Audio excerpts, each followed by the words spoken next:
Dans le premier texte, le décalogue, selon le texte de l'Exode, révélé sur le Sinaï, on se rend compte d'une chose. Vous voyez, ce qu'on retient maintenant du décalogue, c'est juste tu honoreras Dieu au-dessus de tous les dieux. Tandis que là, il y a vraiment un très grand développement. Et les autres commandements, finalement, n'occupent qu'une petite place. Toute la place est accordée à Dieu, Dieu qu'on doit adorer, lui seul, et le rejet de l'idolâtrie. Et puis ce sabbat, qui symbolise la prière, qui symbolise l'adoration, le temps que l'on passe, eh bien, à méditer les mystères divins, à se présenter soi-même devant le Seigneur. Et ensuite, eh bien, il y a des commandements concrets envers le prochain, la limitation de la convoitise. C'était complètement nouveau lorsque Moïse a reçu cette révélation-là, ces commandements. Et c'était vraiment quelque chose qui allait former le peuple juif au culte du véritable Dieu au long des siècles. Mais voilà que, chemin faisant, le temps passant, eh bien, le temple était devenu une maison de commerce, comme Jésus le dit lui-même. C'est-à-dire que les raisonnements humains, les pratiques humaines, et donc aussi les convoitises avec eux, eh bien, étaient entrés dans le temple et dans la pratique religieuse. La conclusion, pendant que Jésus est à Jérusalem, nous donne tout de suite l'interprétation de cet acte de Jésus. Pendant qu'il était à Jérusalem pour la fête de la Pâque, beaucoup crurent en son nom à la vue des signes qu'il accomplissait, mais lui, Jésus, ne se fiait pas à eux parce qu'il les connaissait tous. Donc Jésus, lui, voyez, on a une idolâtrie ici. Dieu est tout puissant. Et en réalité, si on se contente de la toute-puissance, eh bien on est tout de suite fasciné par Dieu. C'est clair, lorsque Dieu intervient en notre faveur pour débloquer des choses, pour toutes sortes de rêves qui peuvent nous habiter, nous autres hommes, eh bien ce Dieu-là, le Dieu de la toute-puissance, eh bien est le Dieu spontanément vers lequel tout homme, païen ou croyant, se tourne en ce monde. C'est le Dieu des croyants, des païens, que celui de la toute-puissance. Ce Dieu-là, c'est la foi des démons. C'est pas la foi chrétienne. C'est même pas la foi juive.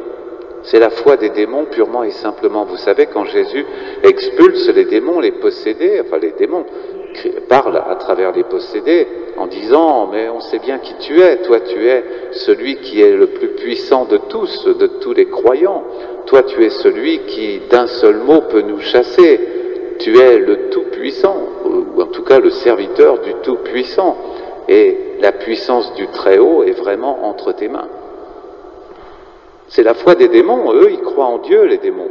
Mais ils ne croient pas en l'amour divin, ils croient en la toute-puissance divine.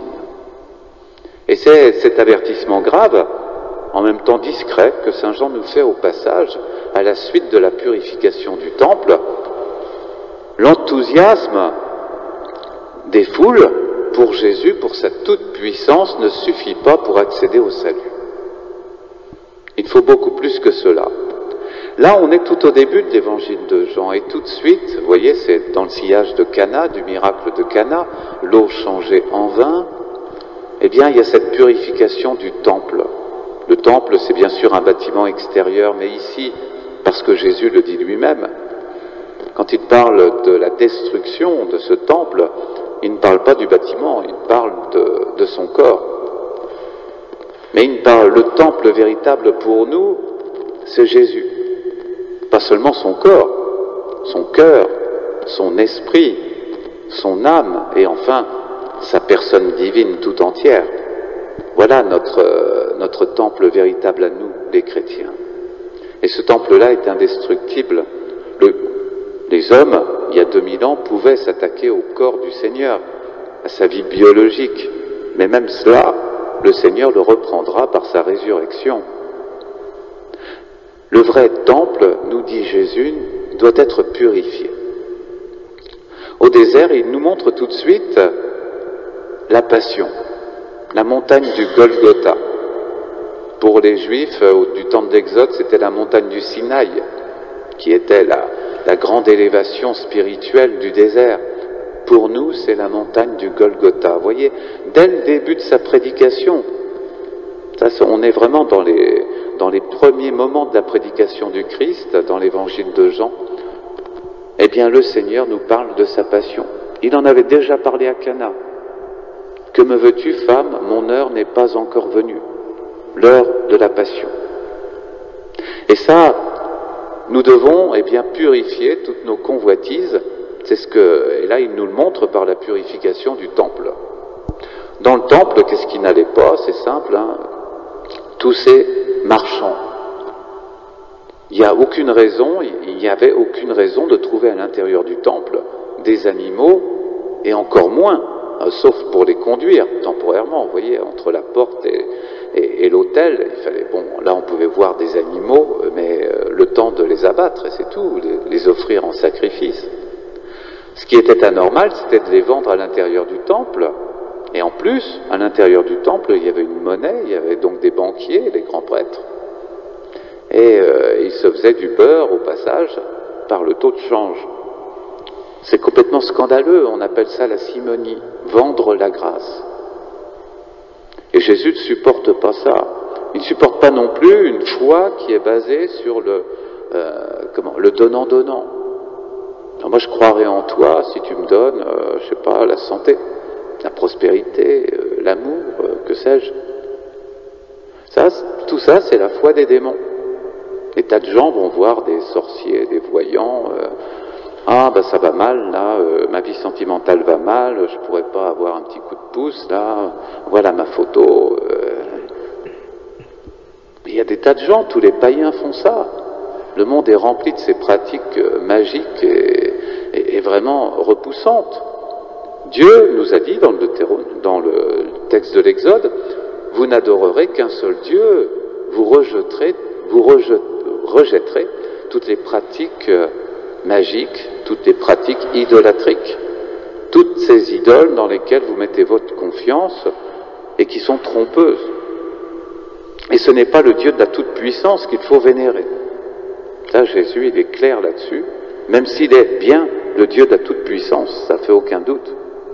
Mais, vous voyez, il la manifeste d'une manière différée. Il accepte d'être mis en croix avant de manifester par sa résurrection la toute-puissance. Et sa toute-puissance est au service de l'amour et de la vérité, de la vie véritable, du salut. Elle n'est pas une fin en soi en Dieu, la toute-puissance. Tandis que pour les démons, la toute-puissance, c'est la fin en soi. Être tout-puissant, quand on voue un culte aux démons, on attend beaucoup d'argent, on attend beaucoup de puissance et de protections diverses. Mais ça, c'est pas la foi des chrétiens. Alors Jésus nous dit, ce temple, c'est le cœur de chacun. Purifiés, nous devons faire comme Jésus, l'amour de ta maison fera mon tourment. Eh bien, la maison de Dieu dont nous avons la charge, chacun d'entre nous, c'est notre âme. Et nous devons faire ce que le Seigneur a fait il y a 2000 ans dans le temple de Jérusalem. Nous devons prendre un fouet, c'est-à-dire vraiment le faire avec ferveur, et chasser sans pitié toutes ces convoitises qui habitent notre cœur. Voilà le programme du carême. Et ce programme, il a comme tonalité propre de n'avoir qu'un seul Dieu. Et le vrai Dieu, celui qui est au-dessus de tous les autres. Et c'est pas le Dieu de la puissance, c'est le Dieu de l'amour. Alors, adorons ce Dieu-là, que notre âme soit vraiment un sanctuaire, un temple d'adoration véritable où Jésus est adoré en esprit et en vérité.